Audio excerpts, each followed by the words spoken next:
So, Sister Sumaya, tell me how you took that journey. What triggered it? What made you make that journey in the first place? Well, I must go back very far in my young year to tell you everything. I was born Christian, Baptist, and I follow... In France? In France, yes. My parents were Christian. And I even went to catechism to learn the Bible, to learn the life of Jesus. And even young as I was, like 9 years old, many questions in my head. From that young age? That young age, I start to confuse. Because Jesus, Mary, Joseph, strange couple, yani. Mary got a baby by herself, and she's married with Joseph, and she has Jesus. And Joseph is not the father. Joseph is not the father, and Jesus is the Son of God. Even little, I think this is very ambiguous, and it's not normal situation. Then I continue to learn, and then I do my first communion, which is a small communion that we accept to pray Jesus and as Son of God. And then I arrive to the next communion, the solemnal one. And the sisters, I learned from the sisters, they say, you don't need to do that one because in fact you don't believe in what you have learned. I was quite shocked. Who were these sisters? Sister nuns. Oh, the nuns. Yes, the nuns, the sisters, we call it. They told you don't believe in it? Yes. The sister told me, it's not necessary you do that big communion because you will not believe in what you learned. So I say, what is that? So what's the point? What's the point? I spent years to learn, and then I arrive to my final communion, nothing. Don't do that. It's a mess if you do that, and blah, blah. So I quit that school, definitively. How old were you then? I was 11. We do that communion at 11 years old. And I continue. But all in me was not happy about that. All in me said there is something not normal behind that. And even my personal feeling about that world around me was very confused. Like, why should I be like everyone? Why should I cannot express myself? Something deeply was missing. But I was in that circle of life, I did my study. I went to college, to lycée, to university. Then I got married. I got my kids. And all the time, unhappiness, depression. Sensation that my world is not this one. Sensation that I have something better to do than living in material world, only buying to be happy. What's buying to be happy? 1 minute. And after I was not happy. Because I understand better now, but I needed something more deep, some spirituality, something I can trust 100% in it. And it reached the point that my couple with my husband didn't go well because I was not well. Because my depression... So your marriage didn't continue? I was married at least 20 years, but 20 hard years. Fighting with myself, falling every time on depression, getting better, falling on depression. I did anorexia. Also, I fell to 30 kilos because being not well. Each time, my friends say, wear these clothes, you will be better. Put some makeup, you will be better. Nothing sent me better yet. Nothing. I was like lost. Lost because in that world, that Christian world, in fact, no one believed. Church are getting empty. After I left this Catholic school, and I didn't go to church every Sunday because we have to go every Sunday. I didn't go. My parents also left little by little the costume of that faith. So they were becoming less religious. Less religious. Like everybody, Who is going on Sunday to the church? Nearly no one. No one. So, for example, Esther, we used to fast on the Friday of Esther, just not to eat meat. We can eat vegetable, we can eat everything, fish, but no meat.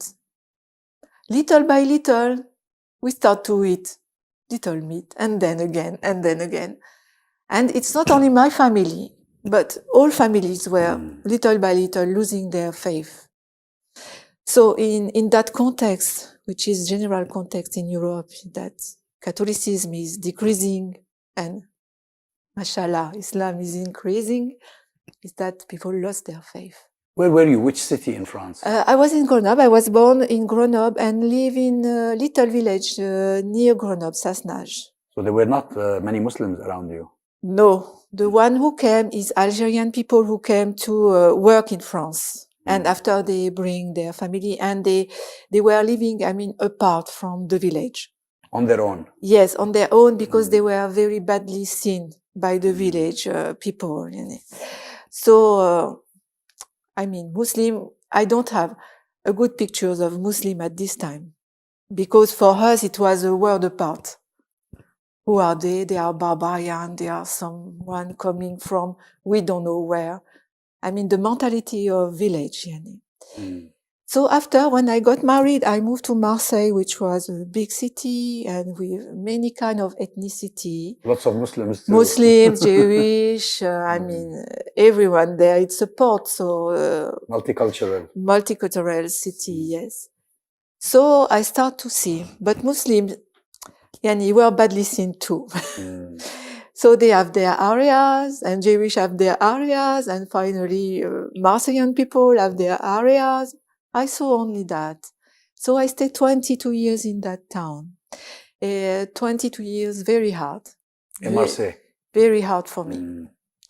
Because searching myself, because not happy with what I was living every day, without having that spiritual attachment to something. I was saying, Catholics, what is Catholicism? I look to the Pope.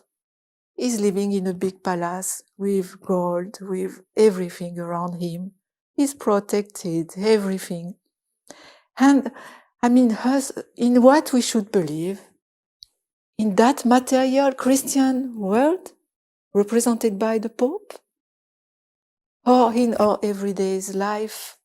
Me, I was searching for someone that is like me and who represent a faith who understand us.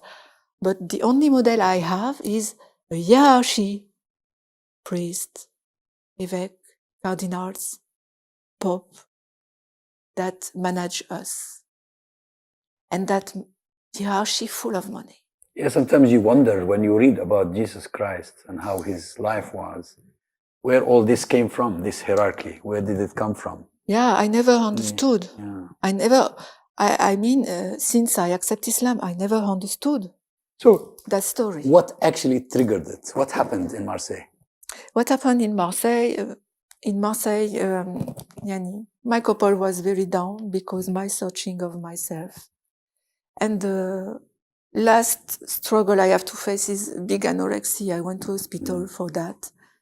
And I said to my husband, well, what life should I have after? My question was that, should I come back every time to anorexia, to depression, to everything? And luckily I have money on my side, so I decided first to leave. I left. I say I'm going to search job in European countries. I chose Slovenia because for me Slovenia was a country with green area, with more, people living in more healthy world. And I think they are more close together. And for me, little country, to understand myself better was good. But why Slovenia? Did you know someone from there before? I used to know someone. Well, I changed my job. I learned a new job. I became pastry chef. At the time, I was secretary before, and I changed my job because I get bored about my job. So I changed, and I met someone during a training that say maybe there is opportunity in that country. I checked the country. I look if it was good. I say, okay, let's start. My husband was agree. let's start there. And for me, it was like... You went together as a family? No, I went alone. On your own? Huh? I left alone with the agreement of my husband and my kids. I have 3 kids at least, who have 27 now and 20 years old. They were agreed, so I went. And little by little, my couple more and more, because I start to travel from Slovenia. I mean, I start to go to Bosnia. I start to hear Azan. And I start to have the view of Islam. After that travel to Bosnia... You were traveling part of your job or for tourism? Tourism, because I wanted to discover the countries who formed the old Yugoslavia, and which completely exploded a few years before. So I started by Croatia, Serbia, and then I went to Bosnia. Bosnia was my last.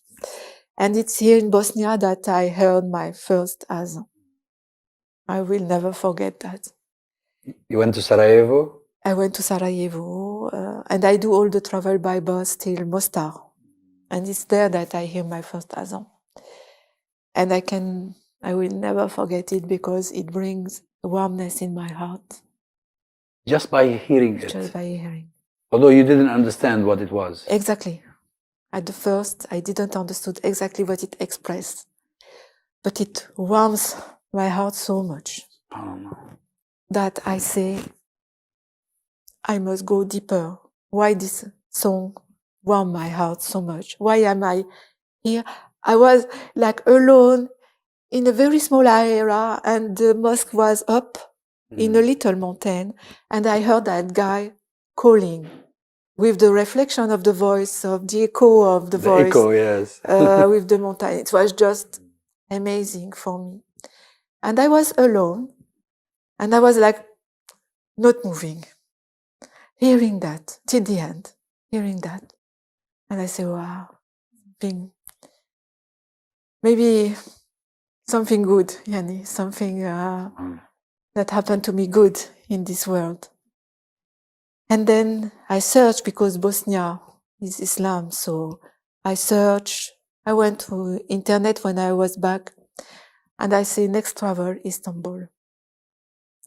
So I planned my next travel. And they are very similar. I mean, Sarajevo, I've just recently been to Sarajevo. It's very like Turkish way. It's like you are in Istanbul. Yes, exactly. So I planned my next travel to Istanbul. And my family was saying, you should not go there, because you will be insecure and blah, blah, everything. What you can think about a Muslim country when you are in Europe.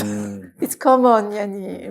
You think people are killing each other. Yeah, exactly. They think that you are not secure in a Muslim country. It is a common view. Yani. Now, this is about the late 90s. When was this exactly? So I left... because the war ended in Sarajevo. I left in 2013.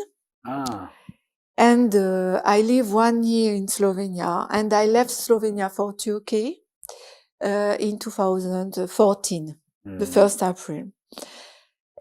So let's go back to my first travel in Istanbul. So I decided, I fixed the date, bought the tickets, everything. And then I arrived in Istanbul. I started to visit. And I went to Süleymaniye. And in Süleymaniye, you will not believe what happened to me. I always cover myself. First, I always cover myself in Istanbul, put the hijab. Not like this, but a simple one, to respect. And then I went to Süleymaniye. I was in the garden of Süleymaniye. I don't know if you know Süleymaniye. Yes, I know, yes. I was in the garden, and I was quite alone, maybe 2 other people, and there were birds.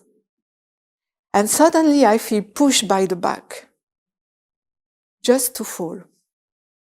And the bird pushed me. It was incredible. A bird pushed you? A bird pushed me like fall, because I have my 2 hands like this. I was falling, and the bird pushed me. On the moment I say, why this bird pushed me? He's got many places beside me. It was empty place. Why he pushed me? And then I went back home, but all that in my head. So I decide to go back. I have to go back for my work in Slovenia. Then I say, I should go back another time. Then I go back another time to Istanbul, And I learned in Sultan Ahmed Jami. They have information for tourism and about the mosque and about Islam. Between the two travel, I continue to read and to have information about Islam. And that warmth of my first azan was still in my heart. So I went to that information. And the girl told me something. I don't have to have hijab, but I put hijab on myself. And she said, you are very beautiful like this. She told me. And I was the only person at that time hearing her information. So I had heard. And it works in my head. I say, mashallah, I start to hear the truth. Truth is coming to me, little by little. I went back, continue. I bought the Quran. I bought one Quran in French at that travel. So you started learning? I started learning the Quran. I went back to see someone because I make friendship with the hotel. It was a nice hotel and I make friendship with that family. So they say, come back, come back. So I come another time. And I was more and more decided to do my Shahada. And the fourth time, I go to that information and I say, please, I want to do my Shahada. Please help me.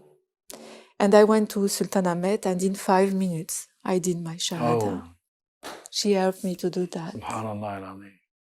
And already before, because before I went also, there is few Muslims in Slovenia. They came from Bosnia and they have no mosque. Actually, at that time, they have no mosque, just a little center. And I say, maybe I can get converted there because I was ready. And the Imam say, you need 1 year program for that. Oh, really? Yes, he said that to me. So I say, 1 year program for what? Because I'm ready. I feel my heart ready. You had already been in the process. Yes, I am in the process. My process is finished. I'm sure I'm ready to accept Islam. Mashallah. I found the truth. Why 1 year waiting? And I say... That's very unusual reaction. Yeah, I was very surprised because he should be happy. Yes, he should welcome you. He should do it immediately, at least. Muslims usually are excited about someone coming to Islam. You have to learn. You have to go with women's session and they will teach you. But I say, I'm not good in Slovenian language. How can I learn all this? My heart is ready, I told him. He said, wait. Okay, I left that and I say, let's go back to Istanbul. That's when I go back my 4th time. And I did it in Istanbul. I don't have to wait. I was frightened. She asked me, wait, you have to learn, blah, blah, but no, at least. Now, you've done this after having been alone for a while. Yes. So when your family knew about it, what happened? What? My family, I didn't tell them first. Because when I came back from having done my Shahada, one decision I have to make is, should I stay in Europe or should I go in Muslim country to be free to live my faith freely? In Slovenia, few Muslim, no mosque. Very bad condition too. And the Imam, what he told me, doesn't mean for me good condition also to... Not very encouraging. Yes. He doesn't have intelligent speech for me. So I say maybe the next will not be good, Yani. So I decided to leave Slovenia for Turkey.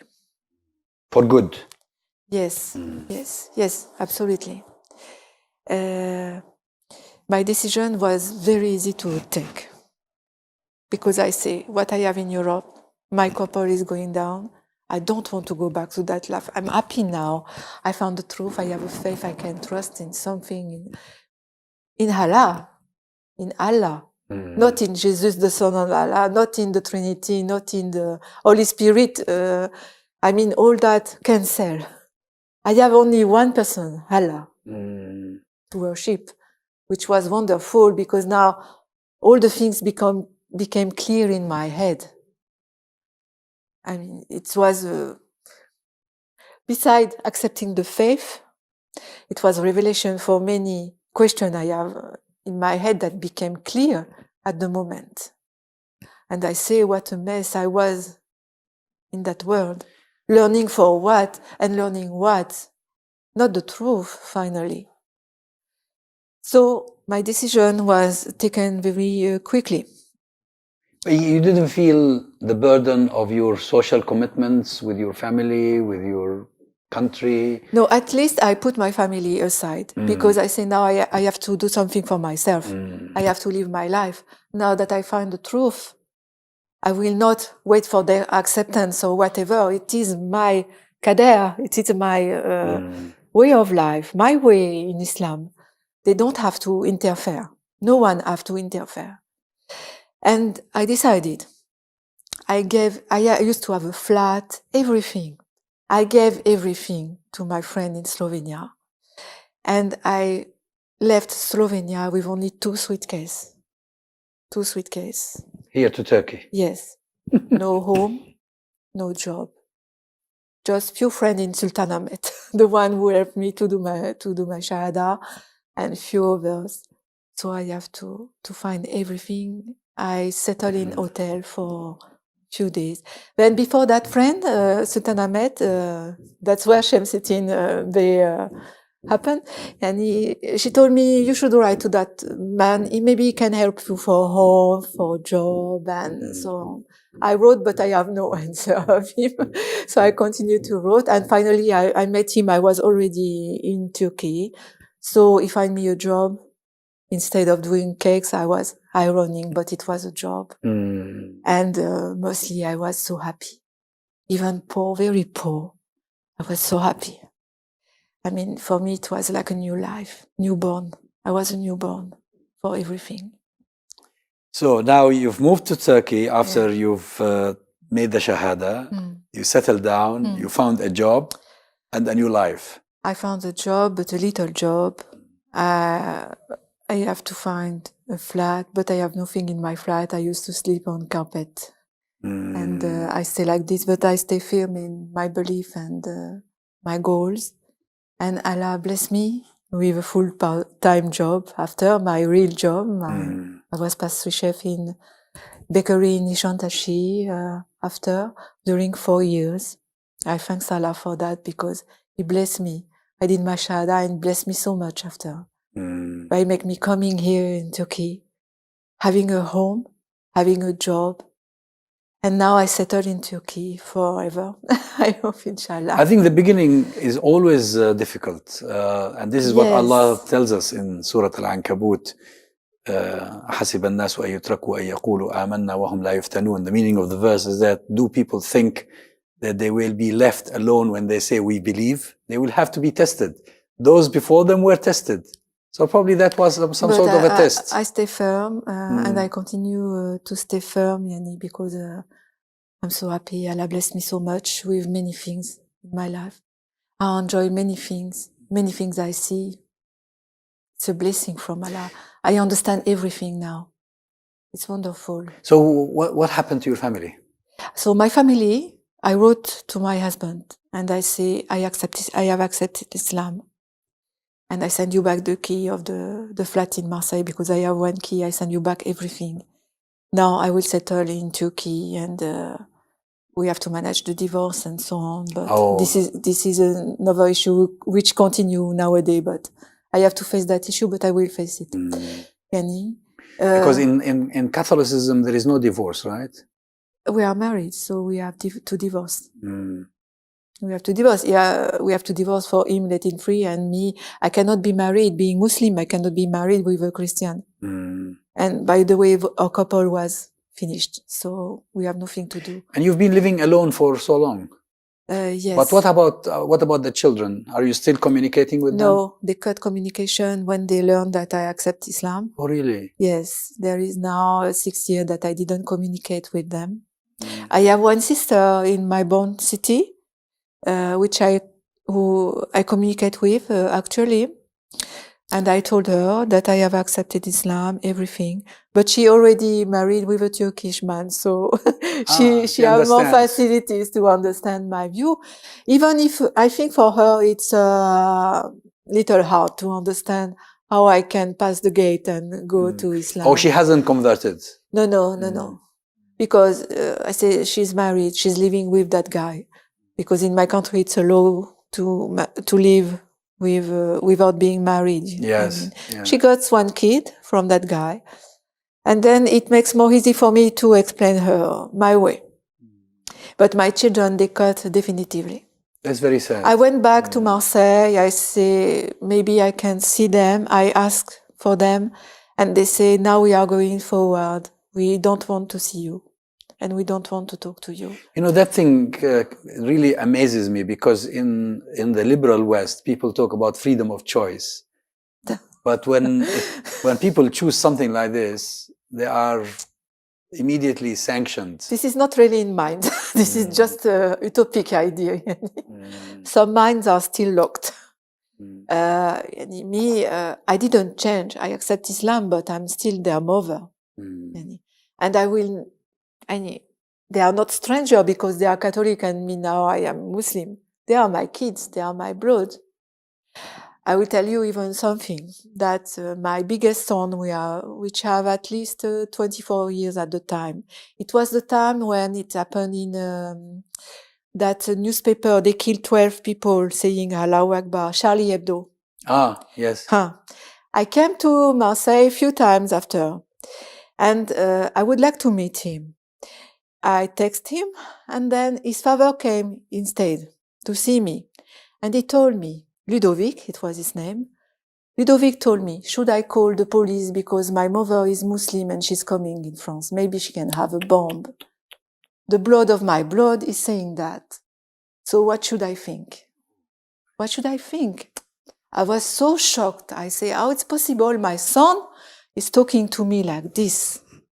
Is it a crime to accept Islam, to change the faith? If one of these days he decides to be Hinduist or whatever, should I reject him? No. I am his mother. He is my son. And it reached that point. It reached that point. And my ex-husband said, I stopped him to go to the police. Wow. Saying, she's your mother. You see, the way I see it is that these are victims, really victims of so many years of disinformation by the media. Yeah. Yes, totally. And the right side, political right side, is very increasing in France, making people more radicalism in racism. Yeah, I think France in Europe is a very special case, because this prejudice is so clear and so deep compared, for instance, to Britain. I've interviewed several brothers and sisters from Britain who have embraced Islam, and it is rare that you come across something like this. Usually they keep going with their families. Yeah, but it was not the case. So I said to myself, after a few times these things go out of my head, that he said that, I say, this is your life. I spent 20 years to educate them, to make them adult. Now I will think myself. I don't have to make any discount of the fact that I accept Islam. Of course, it's your salvation, isn't it? It's my faith now. I'm so happy. It's their problem if they don't talk to me. Me, I'm open. I say to my ex-husband, my door is open all the time for them. They are my kids. But since 6 years, no message, nothing. Now, about my friend, my close friend, some accept, some were very worried because I went in Muslim country, they say, Valerie, don't worry. If something happened to you, you just have to come back and I will welcome you. But I say, look at me, I have a phone number, I have WhatsApp, I have Facebook, I have everything, I'm free. Don't have to worry for me. And little by little, I gave books to them, I make little dawah, little by little to them. And their minds start to change. Well, that's good. Yes, I try my best to make dawah all the time I can, but slowly, because you don't have to hurt them brutally. And it's little by little. Well, Sister Sumaya, Valerie, it's been a great pleasure talking to you. Thank you very much. Thank you. قل يا أهل الكتاب تعالوا إلى كلمة سواء بيننا وبينكم ألا نعبد إلا الله ولا نشرك به شيئا ولا يتخذ بعضنا بعضا أربابا من دون الله فإن تولوا فقولوا اشهدوا بأننا مسلمون.